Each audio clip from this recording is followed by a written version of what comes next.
내가 걸어왔던 모든 순간이 당연한 것 아니라 은혜였어. 아침에 해가 뜨고 저녁에 높은 몸의 꽃향기와 가을의 열매 변하는 계절의 모든 순간이 당연한 것 아니라 은혜였어. 모든 것이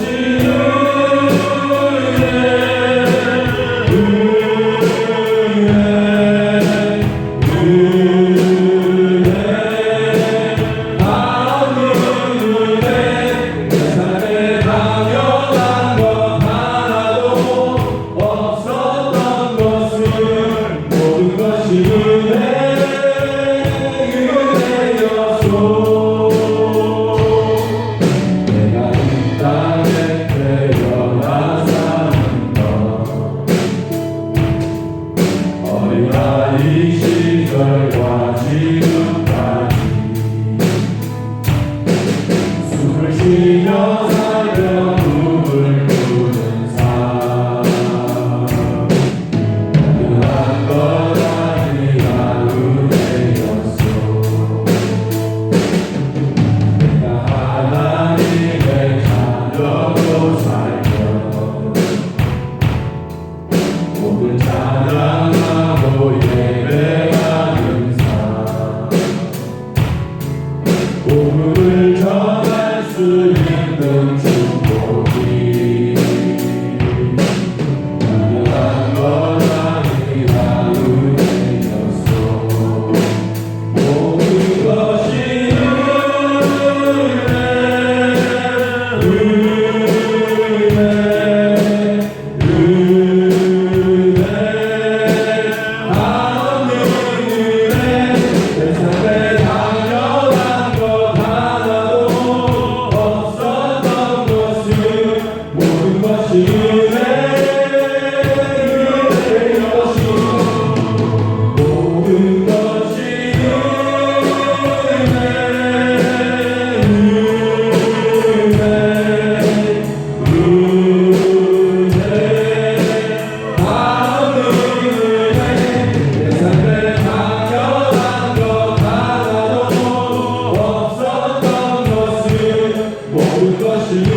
당연한 것 아니라 은혜였소.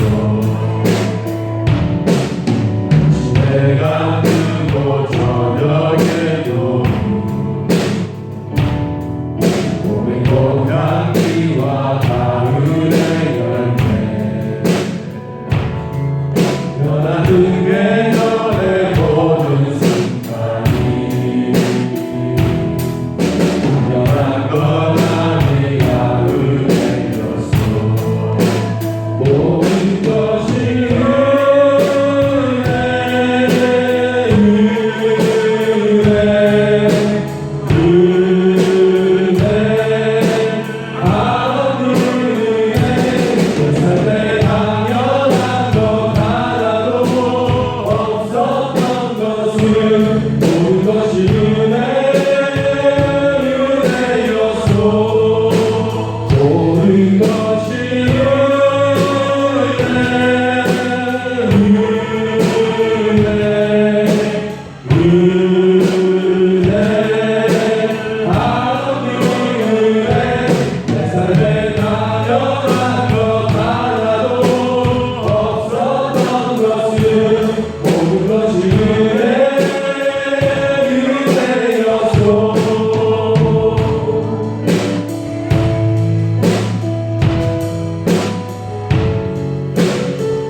열왕기상 19장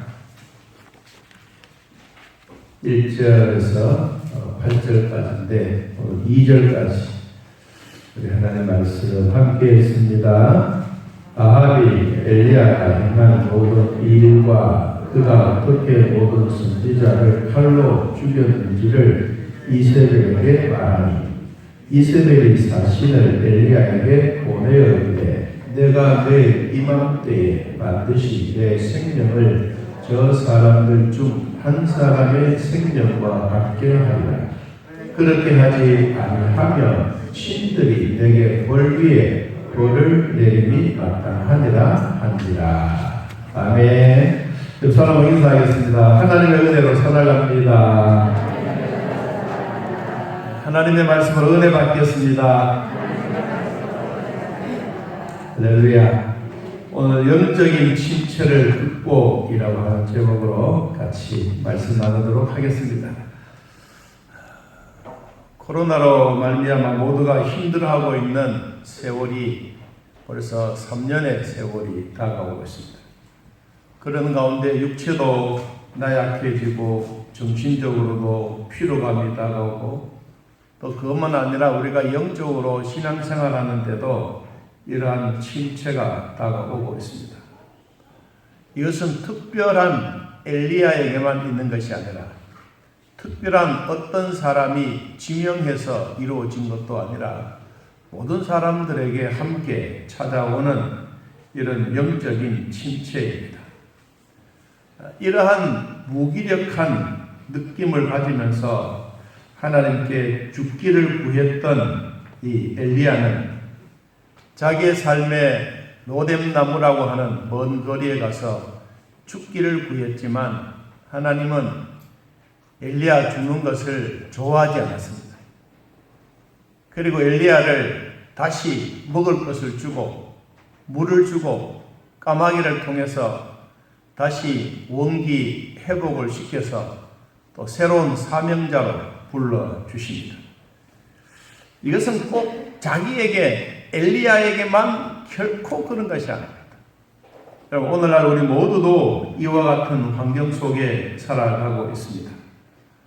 오늘 이 시대적인 설교의 배경 말씀들을 이렇게 19장 1절에서 이렇게 말하고 있습니다. 한번 봅니다. 아합이 엘리야가 행한 모든 일과 그가 어떻게 모든 선지자를 뭐로 칼로 죽였는지를 누구에게? 이세벨에게 고했다, 고자질했다라는 말입니다. 아합이라고 하는 이 왕이 원래는 선한 왕입니다.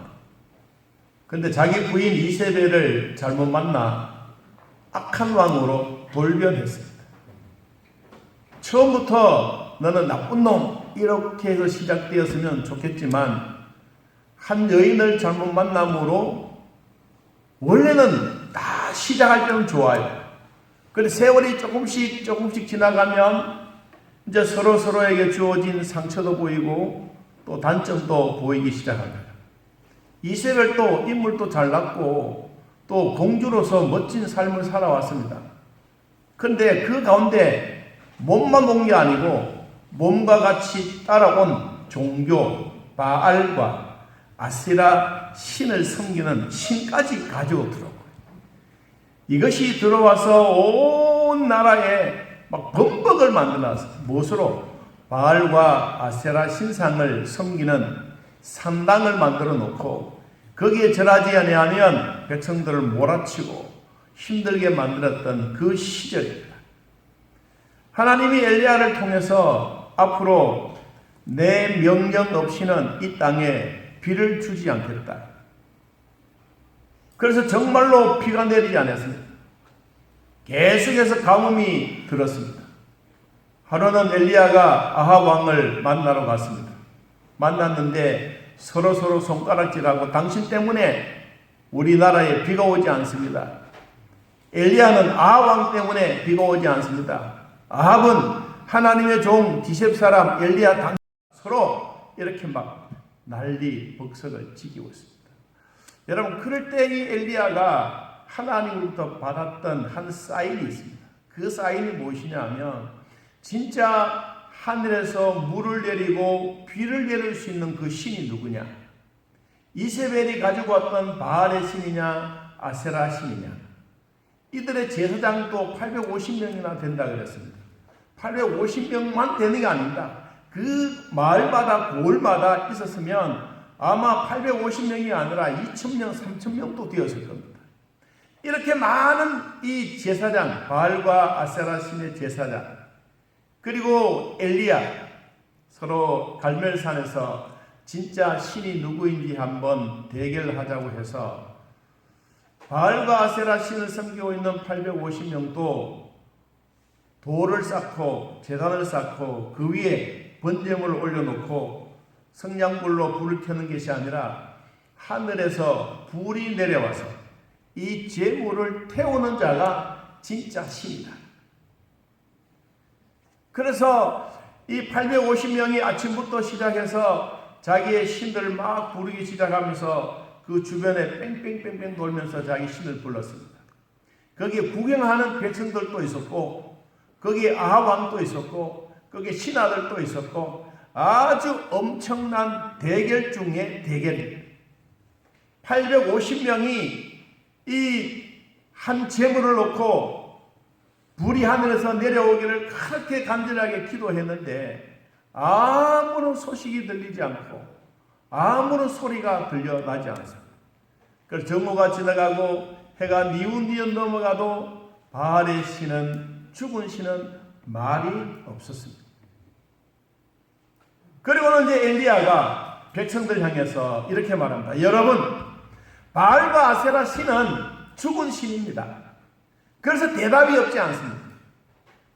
그리고 이들을 통해서 무너졌던 제단에 돌을 갖다 올리고 그리고 무너졌던 제단에 다시 쌓고 그리고 거기에 번제물을 올려놓고 곡식을 붓고 도랑을 팔고 물을 12바구니나 갖다 붓고 그리고는 백성들 앞에 와서 내가 하나님 앞에 기도하겠다. 그래서 엘리야가 기도합니다. 아브라함의 하나님, 이삭의 하나님, 이스라엘의 하나님, 당신은 진짜 신인 것을 이 자리에 불을 내려 응답해 주십시오. 당신이 하나님인 것과 내가 하나님의 종인 것을 이 수많은 사람들 앞에 아합 왕과 그 대신 앞에 정말로 하늘에서 불을 내려 이곳을 이 제물을 태워 주십시오.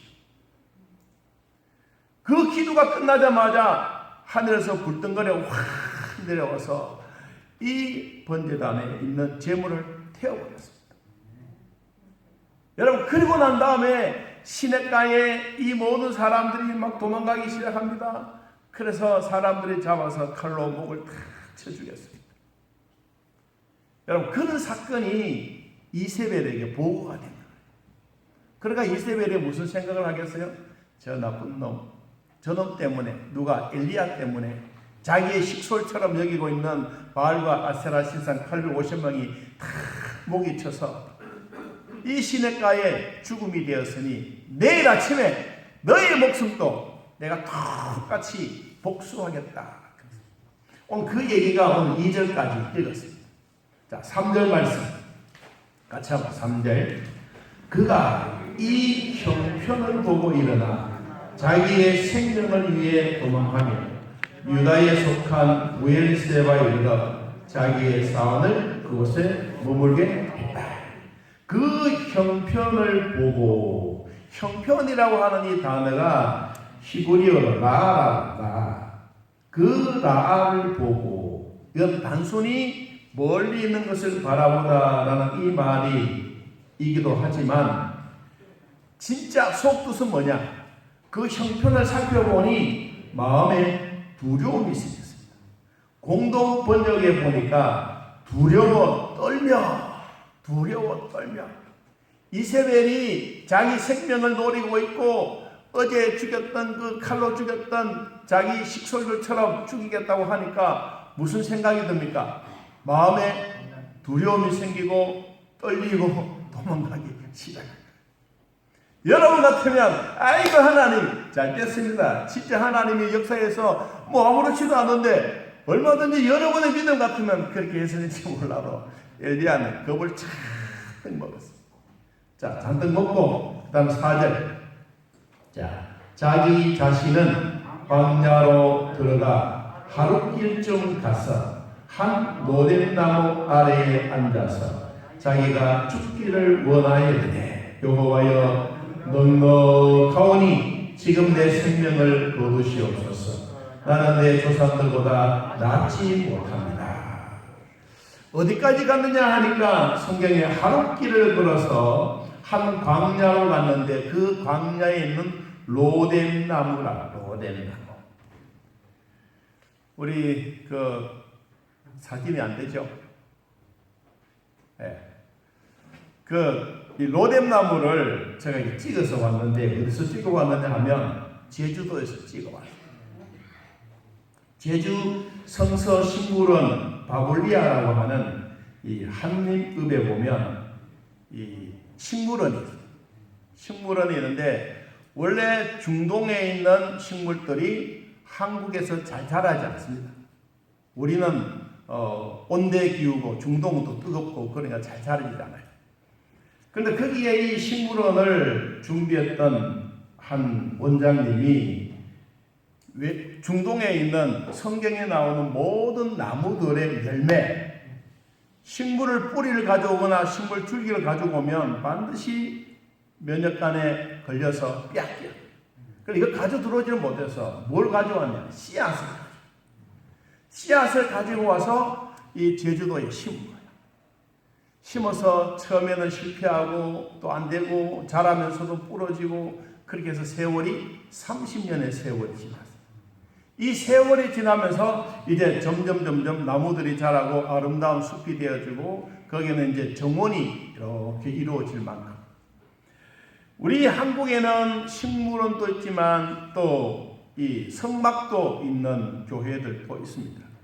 근데 제가 이번에 제주도에 가서 동기들 가서 보고 느낀 것이 무엇이냐 하면 그냥 식물을 가지고 들어올 수 없으니까 이것을 씨앗을 가지고 와서 30년 동안 기르고 훈련해서 지금 우리들에게 이 아름다운 이것을 보여주는 것인데 이 로뎀나무라고 하면 우리들의 생각은 나무가 막 덩치가 이런 덩치가 되어서 큰 소나무처럼 막 이렇게 자라서 이 광야에 있는 엘리야가 그 나무 아래에 앉아서 쉬고 있는 그 장면을 연상을 해요. 근데 로뎀나무의 실제로는 오늘 이 사진 하나 봤으면 좋았을 텐데 전혀 그런 게 아니에요. 우리로 말하면 쌀이나무 같이 잎이 뾰족뾰족한 것이 이렇게 갈대처럼 쌀이나무와 갈대처럼 그렇게 생겼는 나무인데 이 나무는 덩치도 작아요. 우리로 말하면 요만큼도 안 돼요.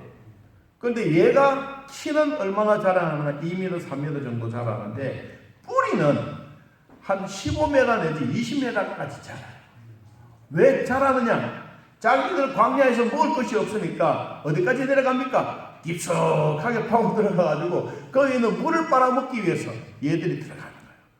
근데 성경에 나오는 이 로뎀 나무는 큰 나무가 아니라 우리로 말하면 그냥 조그만 나무, 이런 나무가 우거져 있는 이 자리에 엘리야가 지금 로뎀 나무 아래에 앉아서 하나님, 나 생각해봐도 살아갈 힘이 없습니다.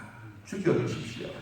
그리고 이 로뎀 나무가 실제로 그 의미하고 있는 뜻이 무엇이냐면 보잘것없다, 비참하다라는 뜻입니다.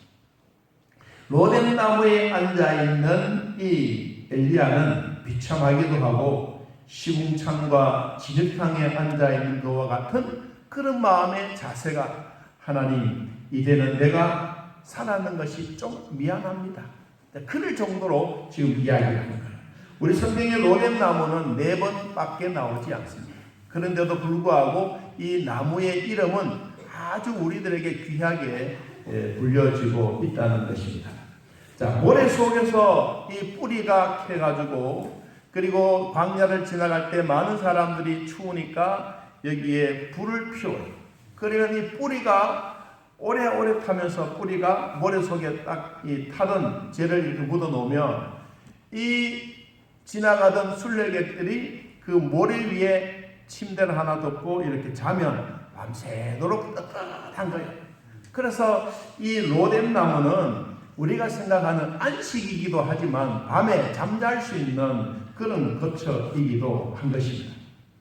자, 실제로는 오늘 본문에 대한 내용은 이 로뎀 나무 아래에 앉아서 자기 생명을 거두어가기를 원했는데, 다시 말하면 자기의 마음속에 우울증이 생기고 이제는 마음에 불안하고 장애가 일어나는 이런 관계 속에서 너무너무 힘들어합니다. 왜 그렇습니까? 앞에서는 우리가 850명을 일격에 없애버렸잖아요. 이 엘리야가 기도할 때 막 많은 기도가 한 거 아니에요. 하나님 도와주십시오. 하나님 불러내 주십시오. 하나님이 하나님인 것과 내가 당신의 종인 것을 알게 해주십시오. 우리로 말하면 예수님의 이름으로 기도합니다. 그랬더니 하늘문을 확 열린 불덩거리가 확 내려와서 이 번제물에 재단을 딱 태워버리니까 이 얼마나 주변에 있는 사람들 놀랍지 않습니까? 야, 당신은 정말로 하나님의 아들, 딸이다. 그래도 당신은 하나님의 종이다. 자, 그 마음에 들뜨고 기분 좋고 막 승리감에 확 차있는데 갑자기 졸지에 무슨 소리 들립니다. 죽여버리니까. 그 얘기를 들으니까 마음에 우울증이 생깁니다. 그래서 그는 이제 멀리 이세벨을 피해서 도망갑니다. 자, 5절. 이때 우리가 피해가는 것만으로 만족하지 않습니다. 5절을 같이 한번 읽어봅시다. 시작. 로뎀 나무 아래에 그 얘기를 해 일어나서 먹으라 하는지라. 로뎀 나무 아래에 누워 잤다. 이제 모든 만사가 막 귀찮아. 마음도 우울하고 힘들어서 그가 이제 귀찮아서 잠을 잤어요. 그래서 성경에 보니까 누가 찾아왔습니까? 천사가 찾아왔어요. 사랑하는 성도 여러분, 여러분에게도 오늘 이 말씀처럼 힘들고 어렵고 정신적으로 나태하고 절망 가운데 있더라도 하나님의 사자 천사가 여러분에게 찾아오기를 축복합니다. 주님이 찾아오셔서 뭐라고 말씀했습니까? 어루만졌다. 그리고 일어나서 먹으라 그랬습니다. 그 광야 안에 먹을 게 뭐가 있겠습니까? 아무것도 없습니다. 그런데 하나님은 천사를 통하여 먹을 것을 갖다 주셨어요. 자, 6절. 본즉 머리맡에 숯불에 구운 떡과 한 병 물이 있더라. 이에 먹고 마시고 다시 누웠더니. 여러분, 머리맡에 성경 보니까 떡과 물이 있었어요. 이거 누가 갖다 줬겠어요? 하나님이 살았나? 하나님 뭐 들고 왔나?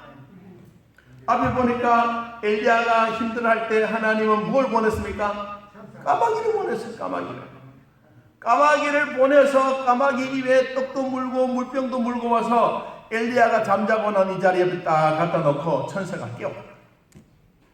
여러분, 그리고 난 다음에 7절에 보세요. 7절에 여호와의 천사가 오 다시 와서 어루만져 이르되 일어나 먹으라 내가 갈 길을 다 가지 못할까 하노라 하는지라. 자, 힘들고 어려워하고 있는 엘리야에게 하나님은 먹을 것을 자꾸 갖다 주면서 그리고 힘을 내라. 그냥 힘내는 게 아니요. 우리가 기력이 약해지고 신체적으로 약해지고 두 다리의 힘이 약해질 때마다 주님이 우리에게 오셔서 양팔을 탁 잡고 걸어라. 오늘도 저도 여러분에게도 오늘 이 말씀처럼 주님이 찾아오셔서 먹을 것도 주고 일어나 먹으라고 하는 이 말씀이 여러분에도 꼭 들려지기를 축복합니다. 천사가 와서 우리의 아픈데 피곤한데 우리의 우울증에 있는데 우리가 정신적으로 나약한데 주님이 오셔서 한번 다 만져주시는 이런 만짐의 복이 있기를 바랍니다. 자, 8절 이에 일어나 먹고 마시고 그 음식물의 무엇을 힘을 의지하여 40주 40년을 가서 하나님의 산 호렙에 이르니라. 그럼 몇십 동안 까마귀가 갖다 준 거예요? 40일 동안. 여러분, 하나님이 까마귀를 통하여 엘리야에게 먹을 것을 계속해서 줄 거예요. 오늘 40주 40년만 그랬겠습니까? 엘리야가 먹을 것이 없을 때마다 늘 하나님은 동원해서 이들에게 음식물을 갖다 주었습니다. 오늘날 우리 모두에게도 영적으로 하나님이 채워주시는 이런 복이 있기를 바랍니다. 자, 오늘 주셨던 이 말씀은 불안해서 벌벌 떨고 있는 그 마음이 우리로 말하면 우울증이에요. 우울증. 자, 제가 오늘 조금은 그 내용적으로 약간 좀 설명을 드리려고 합니다. 우리 지금 사회적으로 보면 이러한 우울증이 너무도 많이 일어나고 있습니다. 이것은 예수 믿는 사람도 있고 안 믿는 사람들도 있고 우울증과 영적 침체는 누구에게나 찾아오는 일입니다.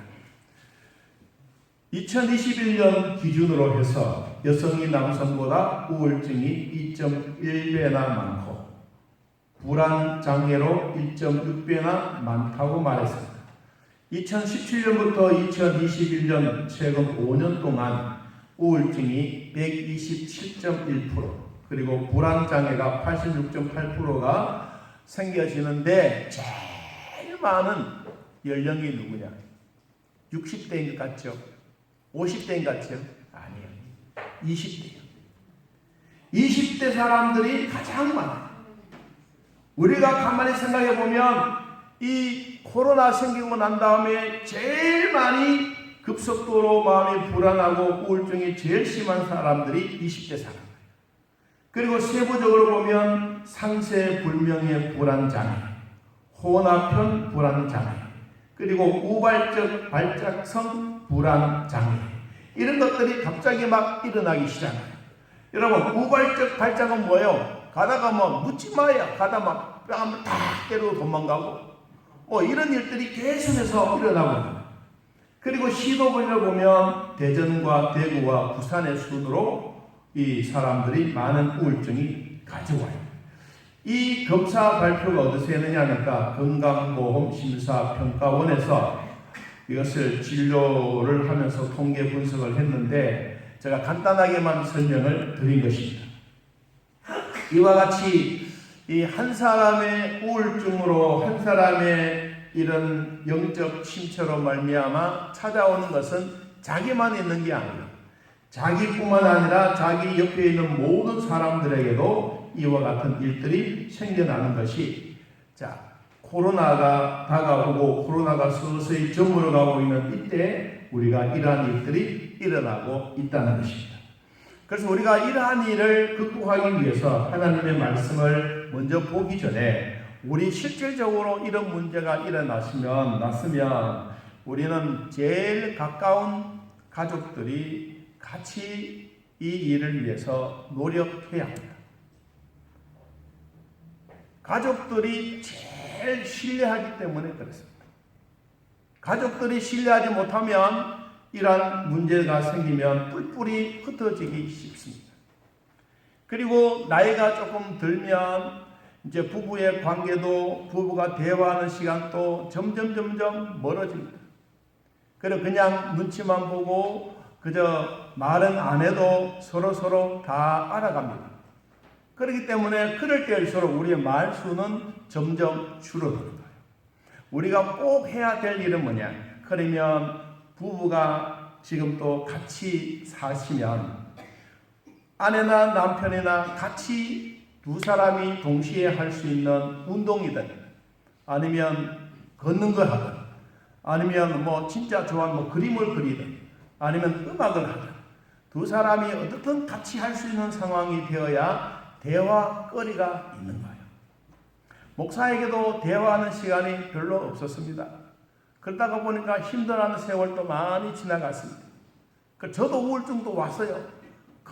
이래서는 안 되겠다. 그래서 이제 작년부터 아내랑 같이 하는 운동을 했어요. 그래서 탁구를 치기 시작했어요. 그래서 이제 처음에는 아내 혼자 보냈어요. 그러니까 아내는 쳐줄 사람이 없어 힘들어. 여보 당신도 좀 치자. 그래서 같이 쳤어요. 그걸 치는 건 너무 좋아요. 그래서 한 1년쯤 됐어요. 그러니까 서로 대화거리가 있는 거예요. 교회 이야기 말고는 우리에게는 별로 이야기거리가 없어요. 그런데 사람과 사람 사이에 살아가고 있는 대화거리가 생겼어요. 그래서 그 사람이 어떻다, 잘 치더라, 좋았더라 이러다 보니까 여러분 대화가 되는 거예요.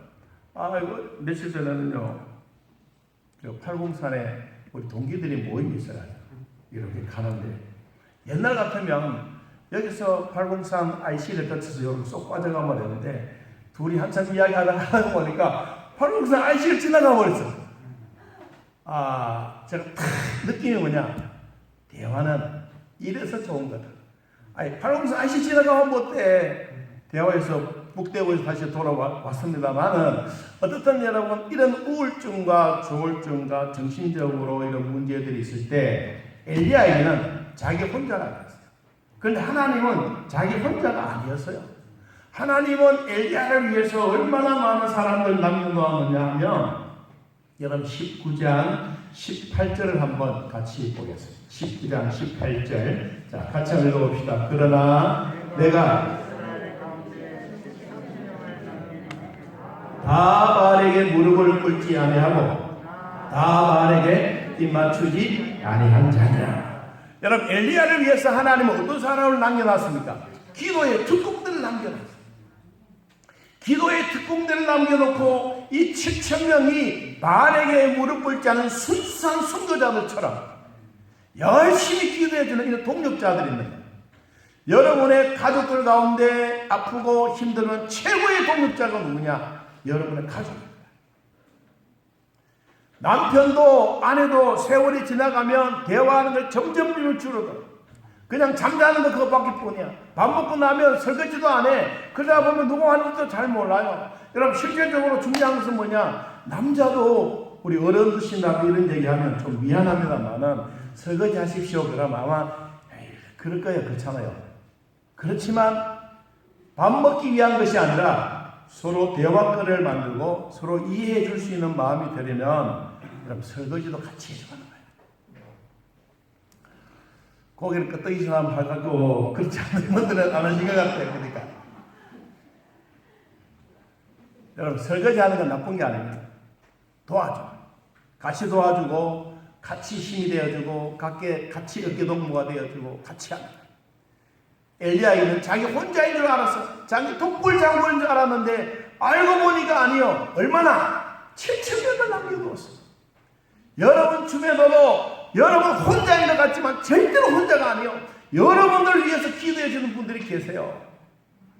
보이지 아니하는 기도의 천사의 용사들이 여러분 주변에 있다는 거예요. 여러분 잊지 마시길 바랍니다. 자, 하나님이 오늘 우리에게 주어진 이런 위기와 벌벌 떨고 있는 힘들할 때 하나님은 엘리야를 통하여 천사를 보내주고 먹을 것도 주고 기도의 용사도 함께해 주었습니다.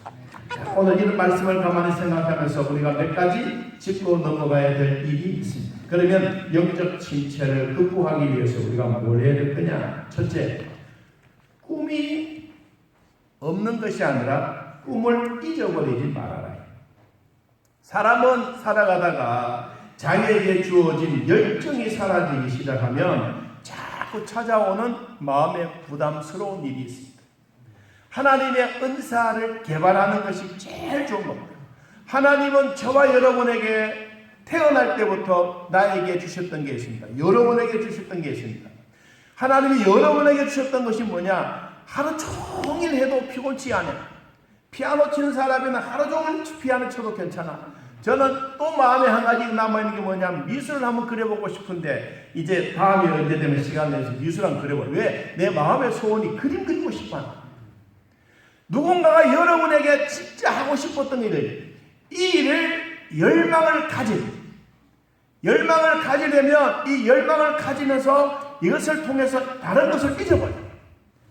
여러분 밤새도록 여러분이 하는 일 중에 피곤하지 않고 해도 즐거운 게 있으면 그게 하나님이 여러분에 주시는 은사예요. 여러분 이 은사를 다시 한 번 더 회복되길 바랍니다. 회복이 되어야 우리의 삶에는 새로운 열정과 희망과 꿈이 생겨지는 겁니다. 잠언 29장 1절 말씀을 보니까 환상이 없는 곳에는 백성이 망하나 율법을 지키는 자는 행복하느니라고 말했습니다. 여러분 옛날에 하나님이 우리에게 주셨던 이런 꿈을 도로 찾기를 바랍니다. 월세에 사셨던 분들이 계시면 전세로 옮긴다는 것, 전세에서 내 집을 마련한다는 것, 이런 꿈이 환상이 아니라 여러분 생활의 꿈이 이루어집니다. 우리는 꿈이 너무 거창한 것만 꿈이 아니에요. 여러분 지극히 작은 소박한 것, 아내를 위해서 내가 뭐 좀 도와줄까? 또 아내는 남편을 위해서 뭐 좀 도와줄까? 지극히 작은 것이라도 같이 함께해서 같이 살고 싶어하는 이런 마음들이 있을 때 이게 바로 뭐냐? 영적 침체에서 벗어날 수 있는 기회예요. 경천도 사람들은 저도 그렇지만 여보 사랑해 이 말 한다 그러면 죽는 줄 압니다. 근데 한번 하고 나면 입이 이렇게 올라간다는 게 사실이에요. 근데 잘 안 되잖아요. 우리가 꼭 해야 될 일은 뭐냐? 희망이 없고 우울증이 오고 그리고 영적 침체가 오면 올수록 우리가 해야 할 일은 내뱉는 것. 마음에는 갖고 있지만 표현을 못할 때 이것만 힘드는 것이 아니라 내 몸도 힘들어져. 그럼 여러분 우리 정신적으로도 약해지기 시작합니다. 인생은 실패한다고 끝난 것도 아니고 한번 성공했다고 해서 계속 성공하는 것도 아닙니다. 운동할 때 운동선수들은 제일 힘들 때 자기가 승리했을 때 최고로 기쁨이었을 때, 그리고 여러분 축구 선수들이 피곤하지 않을 때가 언제인 줄 압니까? 이 90분 동안 열심히 뛰어도 피곤하지 않을 때가 언제냐? 자기가 골 한 골 넣었을 때. 그 골 한 골 넣고 나면 절대로 피곤하지 않습니다. 야구하는 선수 안타 하나 치고 홈런 하나 치고 나면 그날에 하루 종일 기쁩니다. 여러분 하나님부터 받았던 이 은사 달란트들을 잘 활용하시면 절대로 여러분 가정에 내 자신에게 우울이라고 하는 것, 두려워 떠는 것, 이런 것이 사라집니다. 함께 가족과 더불어 우리 성도들과 더불어 이런 것들이 도망가기를 진심으로 축복합니다. 두 번째는 우리 마음을 잘 지켜야 합니다. 다른 사람이 강요해서가 아니라 내 자신이 일어나는 것입니다. 자, 오늘 성경에 우리들에게 이렇게 말씀했습니다. 자, 5절을 한번 같이 읽어봅시다. 로덴 나무 아래에 누워 자르니 천사가 그를 도로 만들며 그에게 이르되 뭐하라? 일어나서 먹으라. 여러분 실질적으로 엘리야가 뭐 했습니까? 8절에 보세요. 이에 일어나 먹고 마시고 그 음식물에 힘을 의지하여. 중요한 것은 본인이 일어나는 것. 주변에는 사람들이 일어나는 게 중요한 게 아니고, 세상에 수많은 사람들 천당 가는 게 중요한 게 아니고, 내 자신이 예수 그리스도를 믿고 천당 가는 게 제일 중요한 것입니다. 오늘 엘리야는 자기 주변에 자기도 모르는 7,000명이 모여서 기도해 주잖아요. 그런데 엘리야에게 진짜 중요한 건 자기 자신이 우울하고 힘들어하고 두려워하고 떨고 자기 생명을 죽였던 것처럼 그런 위기 속에 있을지라도 내가 일어나야 되겠다. 내가 일어나야 되겠다. 이 마음의 자세가 중요합니다. 여러분 엘리야처럼 저도 여러분도 천사가 와서 어루만지고 일어나 먹을 것을 줄 때마다 여러분들이 일어나시기를 축복합니다. 주님신 능력의 힘으로 살아가기를 축복합니다. 세 번째는 사람의 위로도 좋지만 하나님의 위로의 말씀을 꼭 받기를 바랍니다. 하나님의 말씀은 우리 마음속에 생수와도 같습니다. 이런 위기와 역경이 찾아오면 찾아올수록 우리는 이 하나님의 말씀이 저 멀리 있을 때가 많습니다. 올해 들어와서 우리 성경이 지금 열왕기 하 1장 오늘 새벽에 말씀을 보았습니다. 이제 세월이 지나가면 우리도 모두가 성경 한독할 때가 올 것입니다. 성경을 읽을 때 우리에게 찾아오는 하나님의 말씀의 능력은 읽지 않을 때와 읽고 난 이후의 차이는 분명히 있습니다. 하나님의 말씀의 능력은 언제 우리에게 오느냐? 힘이 없고 절망하고 나약하고 이제 내 자신이 모든 것을 포기해 버려야 되겠다고 생각할 때 그때 하나님이 나에게 위로의 말씀, 권능의 말씀, 생수의 말씀, 네 배의 생수의 강물이 차고 넘치는 이런 말씀을 하나님이 주신 겁니다. 여러분, 이 말씀이 있을 때 우리는 결코 부족함이 없게 되는 것입니다. 엘리야는 로뎀나무 아래에 누워서 가만히 있을 때가 아니라 그는 하나님이 주셨던 새 힘, 능력으로 일어나 갔습니다. 40주 40년을 갔습니다. 그리고 성경에 보니까 하나님을 만나는 장면이 성경에 나왔어요. 자, 오늘 이 말씀을 봅니다. 12절, 19장 12절 말씀. 자, 같이 한번 읽어봅니다. 오 지진이 불이 있으나 불 가운데도 여호와께서 계시지 아니하더니 불 위에 세미한 소리가 있는지라. 엘리야가 듣고 겉옷을 얼굴에 가리고 나가 물 어귀에 서매 소리가 그에게 임하여 이르시되 엘리야야 내가 어찌하여 여기 있느냐. 누가 천사를 통해서 하나님의 음성이 들렸어요. 그리고 그가 이렇게 대답합니다. 14절. 자, 같이 한번 읽어봅시다. 시작. 그가 대답하되 내가 만군의 하나님 여호와께 열심히 유별하오니 이는 이스라엘 자손이 주의 언약을 버리고 주의 제단을 헐며 칼로 주의 선지자를 죽였으며오며 오직 남았거늘 그들이 내 생명을 찾아 빼앗으려 하나이다. 아니야 엘리야야, 아니야. 내가 너를 위해서 70명을 숨겨놓고 너를 위해서 기도했어. 이런 응답이 저에게도 여러분에게 있기를 바랍니다. 오직 나만 남았거늘 내 주변에 생명을 빼앗으려 한 사람이 한두 사람이 아닙니다. 이럴 때 아니야, 내가 너와 함께하고 내가 너를 지키고 만하임의 하나님이 너를 겹겹이 보호하는데 너가 왜 힘들어해? 두려워하지 마. 자, 오늘 주께서 우리에게 주셨던 이 말씀 내 마음에 꼭 명심하기를 바랍니다. 여러분, 오직 나만 남은 게 아닙니다. 내 자신이 다시 하나님의 말씀으로 일어나 걷는 그 순간에 주님은 우리에게 반드시 찾아오셔서 나를 위해서 기도해 주시는 용서가 있다는 사실을 보여줍니다. 내 한 사람이 힘들면 우리 성도 모두가 여러분을 위해서 기도합니다. 여러분이 힘들면 우리 모두 함께 기도하면서 하나님의 말씀으로 위로합니다. 하나님의 말씀은 곧 우리에게 생명의 주유소와 같고 영적인 병원과 같고 또 하나님의 교회는 식당과도 같습니다. 영의 양식을 베풀 때마다 우리 모두가 영에 주셨던 축복을 받고 살아갈 때 부족하지 아니하고 오늘도 하나님이 우리를 만나주시는 이 은혜가 우리 모두에게 임하면서 한 주간 내내 주 안에서 승리하시기를 예수님의 이름으로 축복합니다. 우리 함께 찬양합니다. 나의 등 위에서 우리 찬양하면서 하나님께 예물 드리도록 하겠습니다.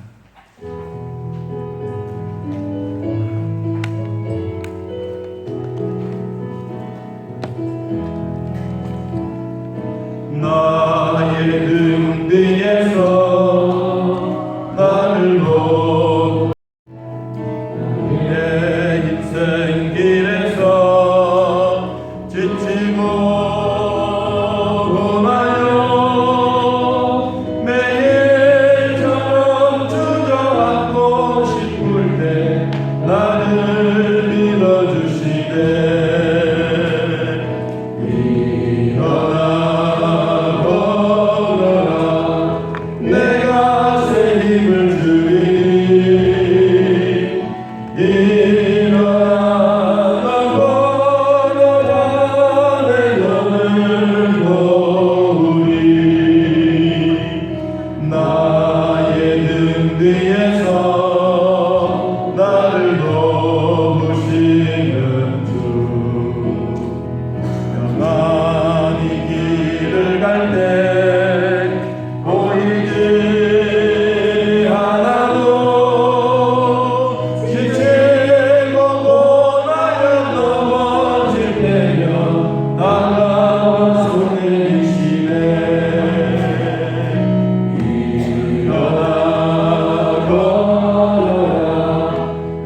내가 새 힘을 주리니